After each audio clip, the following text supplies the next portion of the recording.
Hello साथियों, आपका स्वागत है आपके अपने चैनल में विजार्ड एकेडमी। देखिए दोस्तों, जैसा हम लोग जानते हैं कि एसएससी ने अपनी नोटिफिकेशन उतार दी है। ये मैं रिव्यू देर में इसलिए दे रहा हूँ क्योंकि मैं इस पर थोड़ी और बातें और सिलेबस देख रहा था कि क्या डिफरेंस है पिछले साल में और इससे साल में।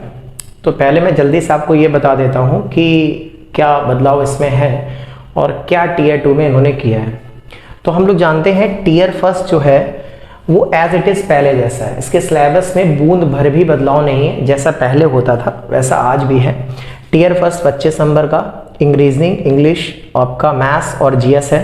2-2 मार्क्स के क्वेश्चन होते थे और इसमें नेगेटिव मार्किंग 0.50 की है और ये क्वालिफाइंग नेचर का है। इसके भी हम कारण बताएंगे कि इसमें आपको क्वालिफाइंग है लेकिन आपको इसमें ज़्यादा क्यों पढ़ना है, ये हम बाद में डिस्कस करेंगे। यहाँ पर मेन जो एसएससी बदलाव कर रही है वो टायर 2 में कर रही है। टीयर 2 में क्या कर रही है वो कि इसमें पेपर को उसने सेक्शन में बांट दिया। और आप जैसा जानते हैं जैसे पहले मैथ्स और इंग्लिश का होता था, लेकिन अब ये जो मैथ्स और इंग्लिश की जगह पे इन्होंने जीएस और रीजनिंग को भी इंक्लूड कर दिया है। इसका कारण सिर्फ इतना ही है, मेरे को जो लगता है कि ये लोग वन विंडो पे काम कर रहे हैं कि जिसमें सभी बच्चों को समान अवसर पे एक मौका मिले कि वो इस पे काम कर पाए। देखिएगा जैसे कि यहाँ पर हम बात करें तो यहाँ पे सेशन है, session 1 and session 2। Session first जो है इसका उसमें सेक्शन बांट रखे हैं। सेक्शन फर्स्ट में इसमें मॉड्यूल फर्स्ट और मॉड्यूल सेकंड दे रखा है जिसमें मैथ और रीजनिंग है। ये 33 क्वेश्चन आएगी। पहले मैथ्स के आपको पता था 100 क्वेश्चन होते थे और हर क्वेश्चन 2 मार्क्स का होता था, लेकिन अभी ऐसा नहीं है। मैथ्स के 30 है और रीजनिंग कर दी है और इसमें क्वेश्चंस के जो पहले नंबर थे 2 अब 3 कर दिए हैं। अब हर क्वेश्चन 3 मार्क्स है, मतलब 180 मार्क्स आपको यहाँ पर आपको मिलेंगे इसमें, ठीक है ना। और इसमें सेक्शन 2 है। सेक्शन 2 में आपने मॉड्यूल फर्स्ट में इंग्लिश लैंग्वेज एंड कॉम्प्रिहेंशन है और मैथ इसमें मॉड्यूल 2 में जनरल अवेयरनेस है, ठीक है। इसके 45 क्वेश्चन और इसके 25 क्वेश्चन है, तो 70 क्वेश्चन है और 3 मार्क्स के हिसाब से 210 मार्क्स इसमें आए हैं। सेक्शन 3 में आपका एक कंप्यूटर रखा है जो कि क्वालिफाइंग नेचर का है। क्वालिफाइंग नेचर का 20 × 3 यानी 60 मार्क्स इसमें है, ठीक है ना। और सेक्शन 3 इसमें जो आपका है इसी में आपका सेशन 2 में आता है ये सेक्शन 3, इसमें DEST यानी डाटा एंट्री स्पीड टेस्ट, ठीक है। इसमें मे बी जो है 2000 वर्ड हैं, 2000 की वर्ड हैं जिसमें आपको 15 मिनट में करके दिखाने होंगे और शायद अलग अलग कैटेगरी के लिए अलग अलग छूट भी दी गई है। जैसे एरर छूट दी गई है 30%, ठीक है ना, या उससे ज़्यादा आपकी मिलेगी आपको आपकी SC ST में या उसमें अदर बैकवर्ड कास्ट में, ठीक है ना। 25% की एरर EWS के लिए और UR के लिए अनरिजर्व के लिए 20% आपकी ये रखी गई है, ठीक है ना। तो अगर हम 20% भी पकड़ के चलें तो 1700 से 1800 अगर आप कीवर्ड कर देंगे 15 मिनट में तो आपका सिलेक्शन हो जाएगा। ये वैसे चिंता का नहीं है क्योंकि अगर आप लगे हाथ प्रैक्टिस करते रहते हैं या एग्जाम के आसपास भी तैयारी करते हैं तो आपका ये आराम से प्रैक्टिस हो जाती है और ये आप पहले भी डिपार्टमेंट इसको मांगता था। और देखिए DST सबके लिए कंपलसरी इसलिए भी किया जा रहा है क्योंकि क्या होता है आज डिजिटल जमाना है। अब आप देख रहे हैं कंप्यूटर भी शामिल किया जा रहा है। एक आप डिजिटल की बात करते हैं, आर्टिफिशियल इंटेलिजेंसी का जमाना है जिसमें विभाग ये चाहता है कि आप सारा जो फाइल आप भेजें या डॉक्यूमेंट भेजें वो एक दस्तावेज आपके कंप्यूटर के तौर पे जाए। तो आप जितनी नॉलेजेबल होंगे कंप्यूटर के उतना ही ईजिली आप वर्क कर पाएंगे। इसमें बहुत भारी भरकम कोर्स नहीं होगा कंप्यूटर का, ठीक है ना, थोड़ा ही बहुत है, उसका भी सिलेबस डिस्कस कर लेंगे। और मेन समस्या जो यहाँ पर है वो ये है कि इस बार एसएससी ने सेक्शनल कट ऑफ कर लिया। देखिएगा इसमें अगर आप आर्टिकल देखेंगे तो यहाँ पर ये 16.1 में लिखा हुआ है मोड ऑफ सिलेक्शन में। अगर आप देखेंगे minimum qualifying marks in tier 1, section 1, section 2 and module first of section 3 of paper first of tier 2, paper 2 and paper 3 of tier 2 examination as follow: unreserved 30%, OBC and EWS 25% and other categories के लिए 20% है। इसका मतलब ये हुआ कि अब sectional cut off कर दिया गया है। सेक्शनल कट ऑफ पर सब्जेक्ट के हिसाब से नहीं गया, लेकिन यहाँ सेक्शन इन्होंने इसीलिए बना दिया कुछ हद तक बैंक के जैसा लेकिन अब ये पर का हिसाब सब्जेक्ट के हिसाब से नहीं, इस सेक्शन में आपको अगर हम अनरिजर्व्ड हैं तो उसको 30% लाना अनिवार्य है। मतलब अनरिजर्व्ड वाले के लिए 3% 30% है, ठीक है ना, और ईडब्ल्यूएस के लिए 25% और अदर कैटेगरीज के लिए 20% है। मतलब अगर आप ये सोचें कि हम केवल आपके 2 सेक्शन होते हैं और हम केवल यही अटेम्प्ट करके आ जाएं, मैथ्स और रीजनिंग का, बाकी इंग्लिश और जनरल अवेयरनेस नहीं करेंगे तो फंस जाएंगे यहाँ पर आप। क्योंकि अगर 180 का 30% अगर हम निकालें तो 54 मार्क्स आपको मिनिमम चाहिए होगा। लेकिन अच्छाई थोड़ी सी ये हो जाती है कि ऐसा नहीं कि आप केवल मैथ्स में ला के दिखाएं 54, ऐसा नहीं है। आप दोनों में, मतलब इस सेक्शन जो फर्स्ट है उसमें मॉड्यूल फर्स्ट और सेक्शन दोनों को मिला के 54 मार्क्स आपके होने चाहिए, तो आप क्वालिफाई करेंगे, ठीक है ना। फिर आप मेरिट में अलग चीज है होना, ठीक है ना। सेकंड अगर अलग है, सेकंड में क्या करना है, सेकंड का भी दोनों को मिला के 210 का आपका 30% होना ही चाहिए, यानी 50 इसका होता है 63 मार्क्स आपके होने ही चाहिए। और अगर हम यहाँ पे भी बात करें कंप्यूटर में, ये जो कि क्वालिफाइंग है, लेकिन कम से कम मिनिमम आपके यहाँ पर इसका भी 30% आपको चाहिए होगा अगर आप अनरिजर्व में है, यानी 18 मार्क्स आपको चाहिए। शायद एसएससी इसलिए ऐसा करे क्योंकि विभाग को आज जरूरत है कि आपको सबकी एक जनरल नॉलेज, जनरल आपके पास ज्ञान होना चाहिए कि आप किसी एक सब्जेक्ट के ज्ञान से काम नहीं चला पाएंगे। क्योंकि पहले फाइटिंग स्किल्स मैथ और इंग्लिश की जिसकी बेटर होती थी वही हो जाता था, ठीक है ना। चलिए मैं आपको कुछ और फायदे और नुकसान बता रहा हूं, देखते हैं उसको क्या फायदे और नुकसान है उसके। देखिएगा बच्चों, अब यहां पर ये बहुत बड़ा विषय बनना है दोस्तों कि किसमें क्या है कि बहुत सारे मैंने इसमें एनालिसिस किया है या देखा भी है, तो कई लोग अपने अपने मत दे रहे हैं। मैं भी अपना मत देना चाहूंगा, यहाँ पे अपना एक राय देना चाहूंगा। मेरे हिसाब से थोड़ा सा अगर आप कहें या बात करें तो मैथ्स में थोड़ी सी आपको तैयारी और ज्यादा करनी पड़ेगी इस बार।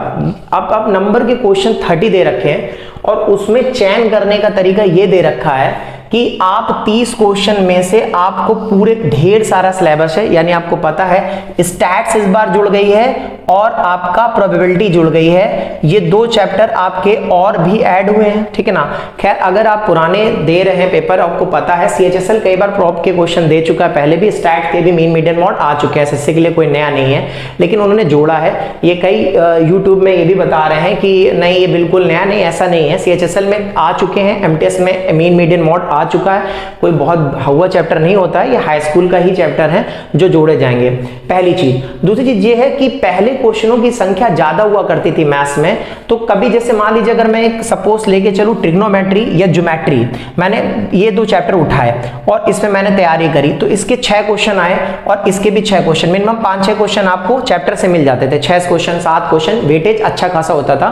तो आप उसमें से अब मान लीजिए आपने 1-2 वैरायटी या 1-2 टाइप नहीं पढ़े, आपको नहीं समझ में आया, तो चांसेस होते थे। लेकिन अब वो सिलेबस किस हिसाब से देगा, किस चैप्टर की वेटेज ज्यादा रखेगा, किस चैप्टर की कम रखेगा, कि सबकी समान रखेगा, ये चीज इसमें एक थोड़ा सा डाउट है। लेकिन ये मान के चले अगर हम कि 30 क्वेश्चन है तो हमारी तरफ से रिस्पॉन्सिबिलिटी इसमें ये बढ़ जाती है कि हमें हर चैप्टर को डीप पढ़ना होगा, कॉन्सेप्चुअलाइजेशन पढ़ना होगा, ऐसे ऊपर ऊपर पढ़ के काम नहीं चलने वाला है। और टियर फर्स्ट की जो आप तैयारी कर रहे हैं इसमें भी एक समस्या है दोस्तों। देखिएगा क्या है, कह रहे हैं एसएससी ऐसा कर रहा है कि इसमें जैसे मैथ्स का पेपर लेगा वो एक पाली में ही ले लेगा, ठीक है ना। फर्स्ट शिफ्ट में अगर हुआ मैथ तो सभी का मैथ्स हो जाएगा। अगर ऐसा होता है तो इसका ये मान के चलिए बात को आप, तो यहां पर एसएससी इतने बड़ा प्लेटफॉर्म तैयार कैसे करेगा, क्योंकि अब आप जानते हैं कि वैकेंसियों की संख्या 20,000 है। अगर हम वैकेंसी की बात करें तो 20,000 है और मैं ये कह रहा हूं, दावा करता हूं कि वैकेंसी और बढ़ जाएगी, क्योंकि बहुत सारे विभाग जो होते हैं वो थोड़ी लेट भी देना चालू करते हैं अपना डेटा एनालिसिस, कि अब मान लीजिए 20 से बढ़कर ये 23 या 25,000 तक ये हो जाएगी, तो नंबर ऑफ कैंडिडेट बढ़ जाएंगे, क्योंकि बहुत सारे लोग इस बार सिलेक्शन के लिए फॉर्म डालेंगे, है ना, और डालने के बाद वेटेज ज्यादा होगा। और एसएससी इतना बड़ा एग्जाम कंडक्ट एक फेस में करा देगा, जैसे मैथ्स का पेपर एक शिफ्ट में हो जाएगा, ये पॉसिबल होना मुश्किल है। अगर हो रहा है ऐसा तो इसका मतलब ये है कि एसएससी टियर फर्स्ट में उन बच्चों को लेगा जो बिल्कुल कैपेबल है। एसएससी की अगर हम कैपेसिटी की बात करें एक बार में, तो बहुत ज्यादा 2 से 2.5 लाख वो ले सकता है एक बार में पेपर, ठीक है ना। 2 से 2.5 लाख वो करा सकता है एक बार में शिफ्ट में पेपर में बच्चों को। लेकिन अगर आप कहें 5 लाख 10 लाख तो पॉसिबल नहीं है। इसका मतलब टियर फर्स्ट की तैयारी जो बच्चे मन से कर रहे हैं और लगातार वैसे ही पढ़ रहे रहे हैं जैसे पहले पढ़ते थे कि उनका फाइनल मेरिट लिस्ट में टीयर 1 के मार्क्स जुड़ते थे। अगर आप ऐसी तैयारी करके चल रहे हैं तो ही समझ लीजिए आप वाकई में असली तैयारी कर रहे हैं, क्योंकि टीयर फर्स्ट ही मेन आपको पहुंचाने में काम करेगा उसका। अगर आपने मेहनत नहीं करी, मान लीजिए 20 लाख बच्चे भरते हैं और केवल 2 ही लाख होते हैं, तो और अगर आप 10% में शामिल नहीं हो पाए तो फिर तो गड़बड़ हो जाएगी ना। तो इसलिए आपको टीयर फर्स्ट में भी उतनी ही मेहनत करके चलनी जितना टीयर 2 में आप करने वाले हो।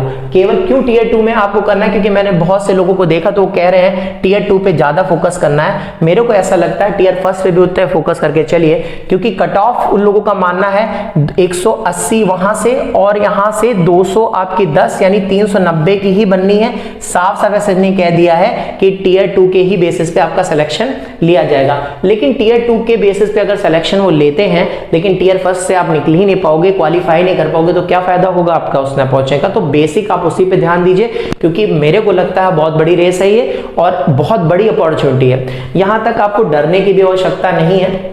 मैं देखता हूं कि बहुत से छात्र जो डरते हैं, डरने की भी आवश्यकता इसलिए नहीं है क्योंकि देखिएगा अवसर आएंगे तो फिर आपको चुनौतियों का सामना करना ही पड़ेगा। अच्छे अवसर के लिए चुनौतियां करना पड़ती है और जब भी बदलाव होता है तो आपके भले के लिए ही होता है, ठीक है ना। ऐसा अवसर दोबारा मिलेगा, ये कैसे मिलेगा, क्या मिलेगा, ये नहीं कहा जा सकता। ये बहुत बड़ी अपॉर्चुनिटी है क्योंकि इतनी बड़ी वैकेंसी एसएससी के इतिहास में कभी नहीं आई है दोस्तों। आप भी जानते हैं और ये मैं भी जानता हूं। बस पढ़ने के तरीके को वही रखना है, कुछ चीजें और डीप में थोड़ी सी पढ़नी होगी।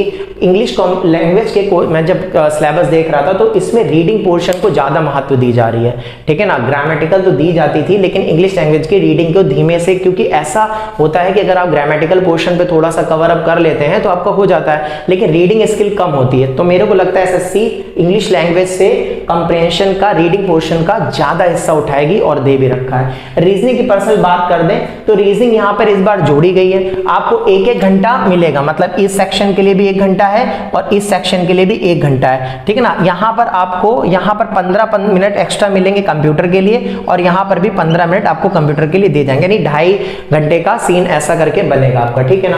अब आपके पास सबसे बड़ी बात ये बनती है कि जो डीएसटी है वो तो आपको मैंने बताई दी है, 2000 कीवर्ड्स और ये है। रीजनिंग की बात कर लेते तो रीजनिंग का फ्लक्चुएशन करेगा, पक्का करेगा।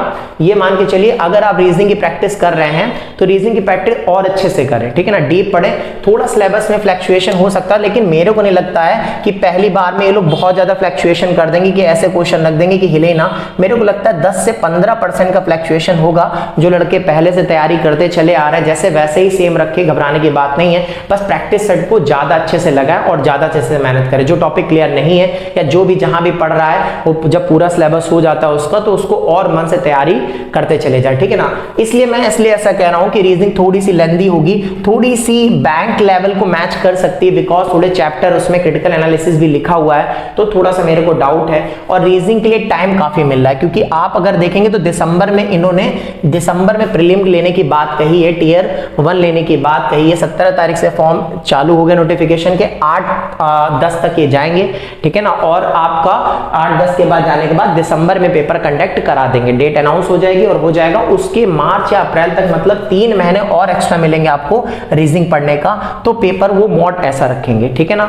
ये बात आपको समझ में आ रही होगी। एक बात और अच्छी है कि ये लोग जब टाई अप हो जाता है, एक चीज और है, जब ये टाई अप हो जाएगा, जैसे मान लीजिए किसी के मार्क्स टाई अप हो जाते हैं तो टाई अप का सीन क्या है, जैसे मान लीजिए मैं कह रहा हूं मेरे मार्क्स 145 आए और एक लड़के के 145 आए और कई लड़कों के आए, तो पहले इनके सिलेक्शन मोड का तरीका बहुत कठिन होता था, लेकिन अब इन लोगों ने साफ साफ कह दिया है कि अगर आपके टीयर फर्स्ट में या टीयर फर्स्ट कह रहा हूं सॉरी, अगर आपके मार्क्स टाई अप कर जाते हैं तो आपके ये जो सेक्शन फर्स्ट है इसमें जिसके मार्क्स ज्यादा रहेंगे वही सिलेक्शन को पाएगा, ठीक है ना। और बात कर लेते हैं जनरल अवेयरनेस की, तो देखिए चाहे कितना बड़े महारथी हो, पूरे में पूरे क्वेश्चन जनरल अवेयर्स के कोई नहीं कर सकता है। अब इंग्लिश लैंग्वेज एंड कंप्रिहेंशन ये भी टफ है क्योंकि रीडिंग स्किल आपको बढ़ानी होगी, ठीक है ना, और मेहनत करनी होगी तो ज्यादा हो जाएगा, लेकिन 45 के 45 करना थोड़ा सा मुश्किल होगा। ये बैंक के लोगों का ज्यादा बेटर होता है इन कंपैरेटिवली, अलग यूपीएससी की जो तैयारी करते हैं उनका बेटर होता है क्योंकि वो रीडिंग की स्किल्स उनकी बेटर होज इन कंपैरेटिवली एसएससी, ठीक है ना, एसएससी एस्पिरेंट वो होते हैं। अब बात बनती मैथ और रीजनिंग, स्कोर यहीं पर बनेगा तगड़ा, ठीक है ना, तो आप इसमें पढ़ते रहिए। और 30 नंबर जो आपके 30 क्वेश्चन जो उठ रहे हैं, सॉरी 30 क्वेश्चन 45 25 क्वेश्चन हैं, 30 क्वेश्चन जो आपके मैथ्स के उठ रहे हैं, इसमें आपको डीप एनालिसिस करके पढ़ना पड़ेगा। कोई भी चैप्टर ऊपर से पढ़ के काम नहीं चलेगा, ठीक है ना, पता नहीं वो कौन सा टॉपिक दे दे, कौन सा वो क्या कर दे। दोस्तों देखो सिलेबस बहुत ज्यादा डिफरेंस नहीं है, और पहली बार ये जब पेपर हो रहा है तो मेरे को नहीं लगता कि बहुत बड़ा बदलाव कोई करेगा, क्योंकि अगर इतना बड़ा बदलाव करना होता या बहुत पेपर को टफ करना होता कि यूपीएससी से मैच कराना है, तो फिर वो यूपीएससी करा लेता, फिर ये क्यों कराएगा एसएससी इस चीज को।